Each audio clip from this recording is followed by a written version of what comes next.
Okay, previous lecture में अपन ने क्या देखा था, स्टेटमेंट ऑफ रिकंसिलिएशन देखा था, राइट। तो उसमें क्या था, स्टार्टिंग जो पॉइंट था आपका वो फाइनेंशियल प्रॉफिट था, राइट। तो उसमें एडलेस करके आपको लास्ट में निकालना है कॉस्टिंग प्रॉफिट, राइट। यानी फाइनेंशियल प्रॉफिट कॉस्टिंग प्रॉफिट के साथ मैच करना है, उसके जो रीजंस रहते हैं वो आपको एडलेस करके वो मैच करना ही होता है। ओके, तो फिर स्टार्टिंग पॉइंट था आपका फाइनेंशियल प्रॉफिट और लास्ट में था costing profit. Okay, now next is starting आपका कॉस्टिंग प्रॉफिट रहेगा जब कभी आप स्टार्ट करोगे कॉस्टिंग प्रॉफिट से, और लास्ट में अगर आपको फाइनेंशियल प्रॉफिट निकालना है तो ये सब रीजंस आपको एडलेस करने पड़ते हैं। एक्चुअल में जो आपके पहले थे ये स्टार्टिंग पॉइंट फाइनेंशियल प्रॉफिट है और लास्ट में कॉस्टिंग प्रॉफिट। यहाँ पे देखिए स्टार्टिंग पॉइंट कॉस्टिंग प्रॉफिट और लास्ट में फाइनेंशियल प्रॉफिट है, राइट। तो इसमें जो रीजंस है, रीजंस वो सिर्फ अपोजिट अगर आप करोगे तो इसमें आ जाएंगी। यानी यहाँ पे जो ऐड है वहां पे लेस है, यहाँ पे जो लेस है वहां पे ऐड है। ये देखिए ये ऐड में है, कॉस्टिंग प्रॉफिट से अगर शुरू करते हो ऐड में है, income credited only in financial accounts. तो यहाँ पे फाइनेंशियल प्रॉफिट जब स्टार्ट होता है उसमें लेस में दिखेगा आपको income credited only in financial accounts, right. यानी ये जो सब आइटम्स है सेम आइटम्स है, ये सिर्फ क्या करना है आपको, ऐड का लेस, लेस का ऐड। यानी कहां से शुरू कर रहे हो आप वो इंपॉर्टेंट है। अगर कॉस्टिंग प्रॉफिट से शुरू कर रहे हो और लास्ट में फाइनेंशियल प्रॉफिट निकालना है तो फिर आपको जो यहाँ पे फाइनेंशियल प्रॉफिट स्टार्टिंग में जो भी ऐड में था वो सब लेस में दिखेगा, और जो भी लेस में था वो सब ऐड में दिखेगा। ये देखिए बाकी कुछ भी नहीं है, बाकी रीजंस आपके सब सेम।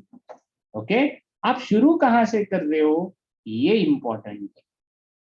ओके, सो इसके ऊपर एक प्रॉब्लम है, प्रॉब्लम करते हैं। ओके,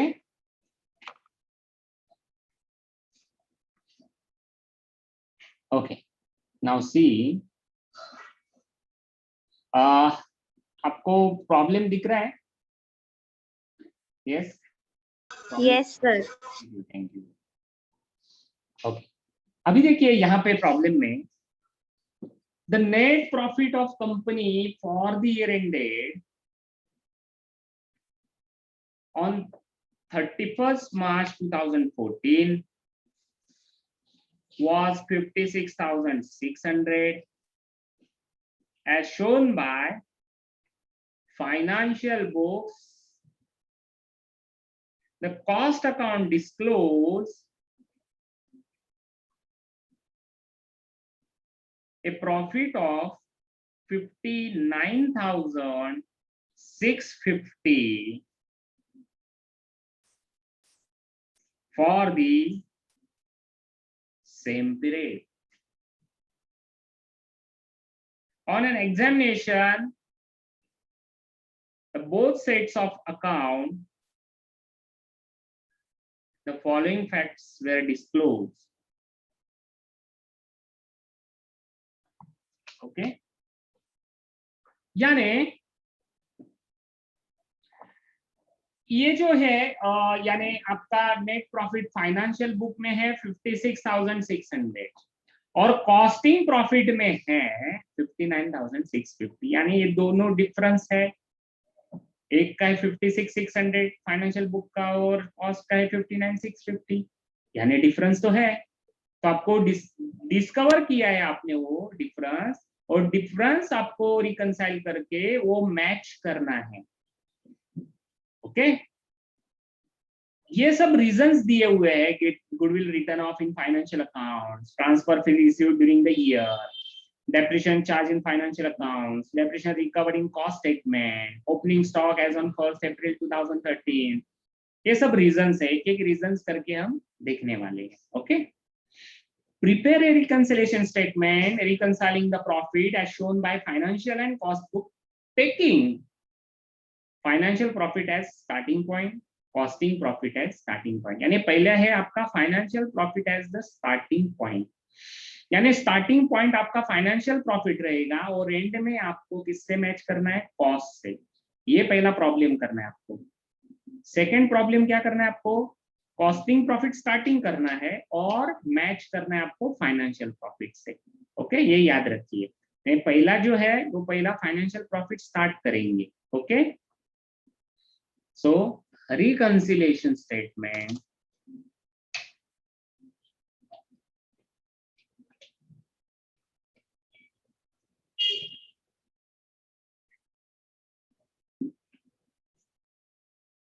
reconciliation statement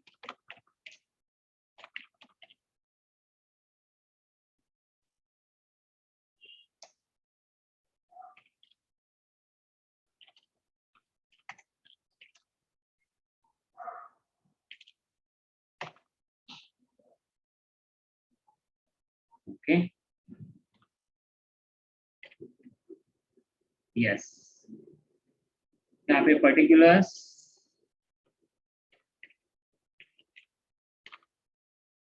यहाँ पे अमाउंट, ये एक अमाउंट। ओके, नाउ पहले फाइनेंशियल प्रॉफिट।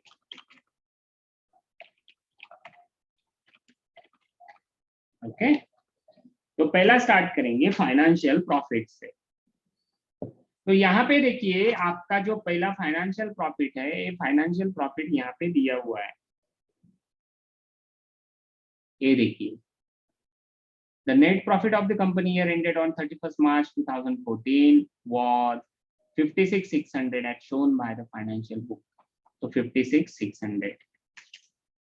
ओके, और आपको लास्ट में जो आपको मैच करना है वो कॉस्टिंग प्रॉफिट से, वो है 59,650। ओके, तो पहले स्टार्ट करते हैं रीजन से। तो पहले यहाँ पे लिखते हैं ऐड और यहाँ पे लिखेंगे लेस। ओके, तो ऐड का ऐड में, लेस का लेस में डालेंगे। यहाँ पे देखिए goodwill return of in financial accounts ₹1,500। Goodwill return of हुआ है फाइनेंशियल अकाउंट में 1,500। मेरे को कोई बता सकता है अगर गुडविल रिटर्न ऑफ कर दिया तो फाइनेंशियल अकाउंट के प्रॉफिट में क्या बदलाव होगा कंपेयर टू कॉस्ट अकाउंट? कोई बता सकता है मेरे को? प्रॉफिट बढ़ेगा या कम होगा?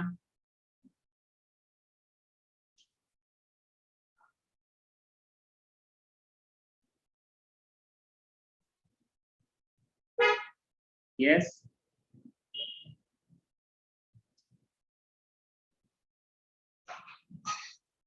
यस, आपके सामने प्रॉफिट एंड लॉस अकाउंट लाइए, कॉस्ट का भी लाइए और फाइनेंस का भी लाइए। तो फाइनेंस के बुक में गुडविल रिटर्न ऑफ आपने अगर कर दिया, वो कॉस्ट में नहीं है, ओनली इन फाइनेंशियल अकाउंट्स में। तो फाइनेंशियल अकाउंट में गुडविल रिटर्न ऑफ है तो आपका प्रॉफिट बढ़ेगा या कम होगा?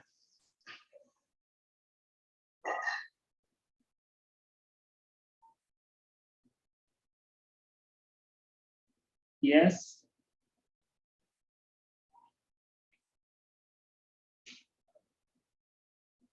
बताइए।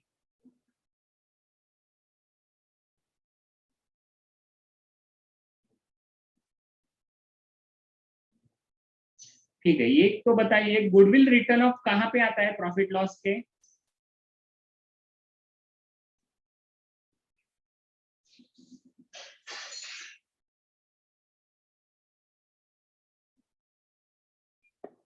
कौन से साइड पे आता है गुडविल रिटर्न ऑफ?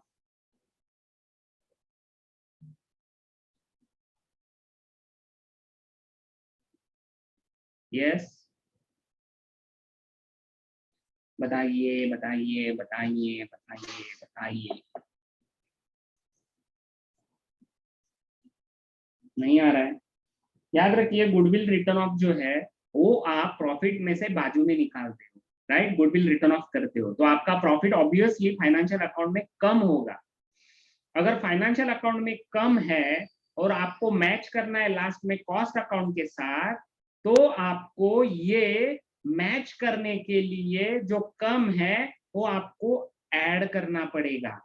तो पहले ऐड में लिखिए goodwill return of, goodwill return of 1500, okay, क्योंकि आपको लास्ट में जो मैच करना है वो कॉस्ट से करना है। Okay, next, transfer fees received during the year, यानी ट्रांसफर फी रिसीव्ड हुआ है, फाइनेंशियल अकाउंट में ही रिसीव्ड होता है ये, इसका कुछ कॉस्ट से लेना देना नहीं रहता, प्रोडक्शन से लेना देना नहीं है। तो ट्रांसफर फी रिसीव्ड हो गई, इसका मतलब क्या हुआ, फाइनेंस का प्रॉफिट बढ़ेगा या कम होगा, कौन बता सकता है मेरे को?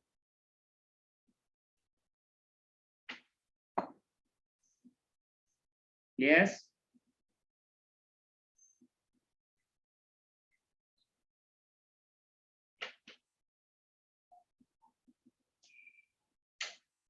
कोई बता सकता है?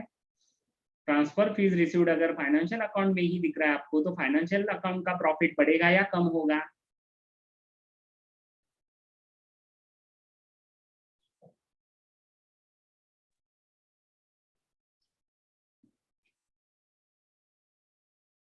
वेरी गुड, यानी इसका मतलब है आप 11 स्टैंडर्ड से लेके अभी तक जो भी सीखा है वो सब वॉश आउट है आपका। Very good.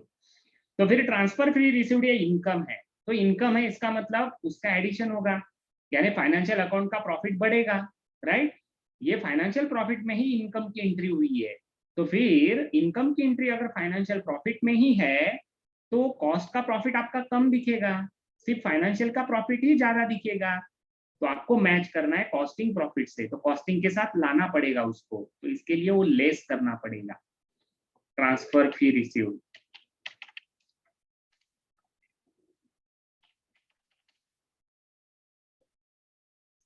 इतना है, देखिए, ट्रांसफर फी रिसीव 200।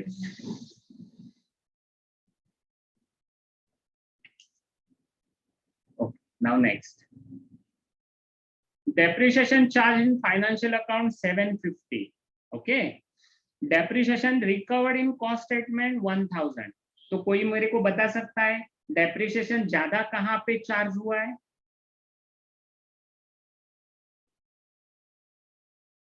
मेरी आवाज आ रही है या नहीं आ रही है?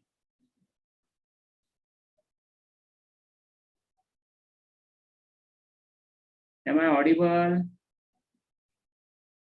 Yes sir. हाँ, वही पूछ रहा हूँ, यहाँ पे डेप्रिसिएशन चार्ज कहाँ पे ज्यादा हो रहा है, फाइनेंशियल अकाउंट में हो रहा है या कॉस्ट अकाउंट में हो रहा है?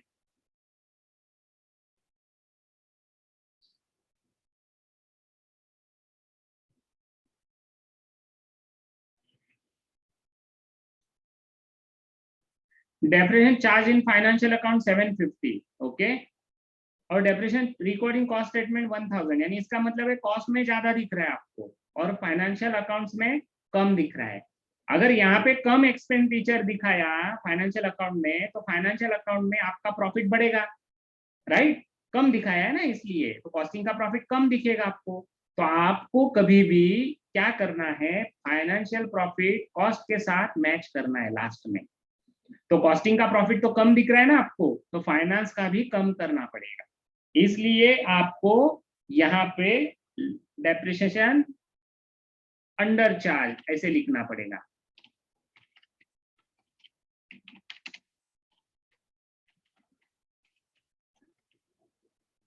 ओके, अभी कैसे, अमाउंट 750 है और 1000 है, ये दोनों का डिफरेंस 250, सिर्फ 250 का ही डिफरेंस है दोनों में, एक में 1000 रिकवर किया है, एक में 750 रिकवर किया है, तो दोनों का डिफरेंस होगा 250, उतना ही सिर्फ लेना है आपको, 250। Okay, now next, opening stock on 1st April 2013 as per financial record 13,000, opening stock as on 1st April 2013 as per cost statement 12,000। अभी मेरे को कोई बता सकता है ओपनिंग स्टॉक यहाँ पे ज्यादा किसका दिख रहा है आपको, किस बुक में ज्यादा दिख रहा है?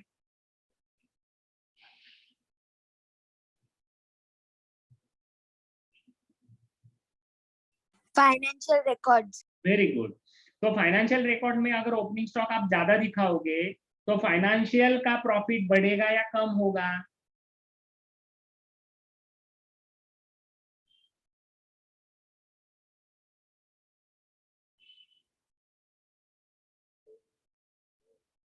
ट्रेडिंग अकाउंट आपके सामने लाइए,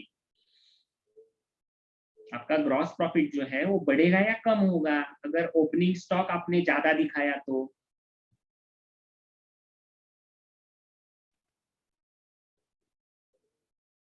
कमी होणार. हाँ, कमी होणार. फायनान्शियल अकाउंटचा प्रॉफिट कमी होणार कारण तुम्ही डेबिट साइडला वाढवताय ना ओपनिंग स्टॉक, ऑब्विसली कमी होणार. मग कॉस्टचा प्रॉफिट ज्यादा तुम्हाला दिसणार, म्हणजेच फायनान्शियल रेकॉर्ड मध्ये तुमचा प्रॉफिट कमी दिसणार आणि कॉस्ट मध्ये ज्यादा, कारण एक्सपेंडिचर ज्यादा दाखवले तुम्ही फायनान्शियल मध्ये. तर या दोघांचा डिफरन्स आहे 1000, राईट? तर हे जर कमी असेल फायनान्शियल रेकॉर्ड मध्ये तुमचा प्रॉफिट कमी असेल पण तुम्हाला लास्टला मॅच करायचा आहे कॉस्ट बरोबर, म्हणजे फायनान्शियलचा पण तुम्हाला वाढवावाच लागेल कमी आहे म्हणजे, का तर तुम्ही एक्सपेंडिचर जास्त दाखवले. म्हणून ओपनिंग स्टॉक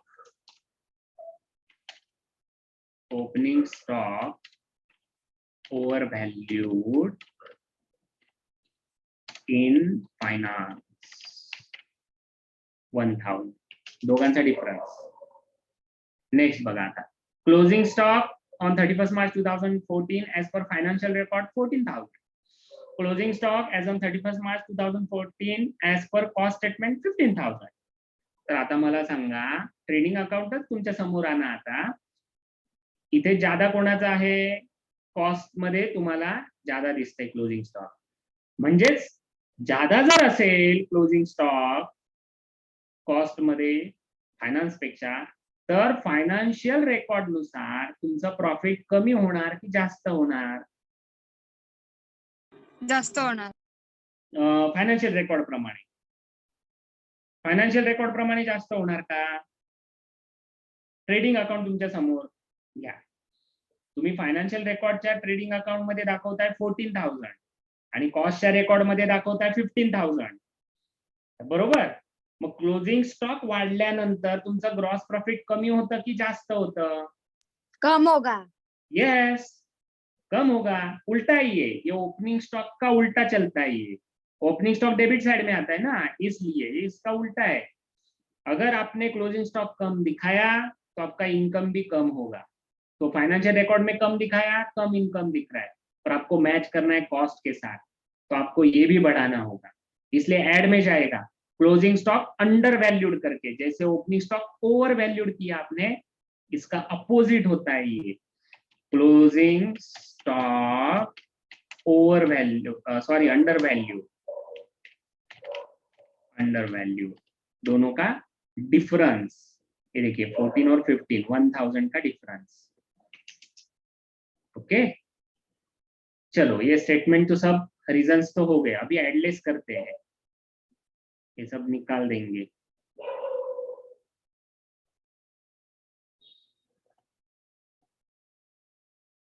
इसकी टोटल कर देते पहले, 1500 प्लस 1000 प्लस 1000, 3500.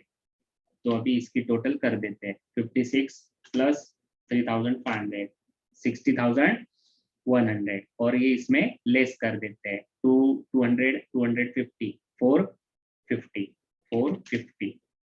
तो 60,100 माइनस 450, 59,650. कॉस्ट का प्रॉफिट देखिए कितना है, ये देखिए कॉस्ट अकाउंट डिस्क्लोज 59,650, यानी ये कॉस्ट के साथ मैच हुआ. अगर समझो ये मैच नहीं हुआ तो समझ लेने का अपना एडलेस में गड़बड़ हो गई. Cost profit 59,650. Okay, it is costing profit. ये है फाइनेंस प्रॉफिट, स्टार्टिंग में लिया आपने, उसमें एडलेस करके जो लास्ट में आया वो आपका कॉस्टिंग प्रॉफिट. अभी समझो सेकेंड पॉइंट क्या है, costing profit as the starting point. अगर समझो कॉस्टिंग प्रॉफिट स्टार्टिंग में लिया आपने, तो आपको लास्ट में जो आंसर निकालना है वो फाइनेंस का प्रॉफिट 56,600. तो इसमें सिर्फ एक ही करना है आपको, ये लेस वाला ऐड में डालो, ऐड वाला लेस में डालो, बस हो गया आपका काम खत्म। बाकी कुछ भी नहीं, बाकी रीजन तो सेम ही रहेंगे। लेस का ऐड में डालो उसको और ऐड का लेस में, तो आपका लास्ट में आंसर 56,600 आएगा। सेम देखिए ना, अभी ये 59,650 है राइट। तो 59,650 में आपका जो लेस है ना उसको ऐड कर देते हैं। हाँ, ये जो लेस है ना उसको ऐड कर देते हैं, तो कितना आएगा देखिए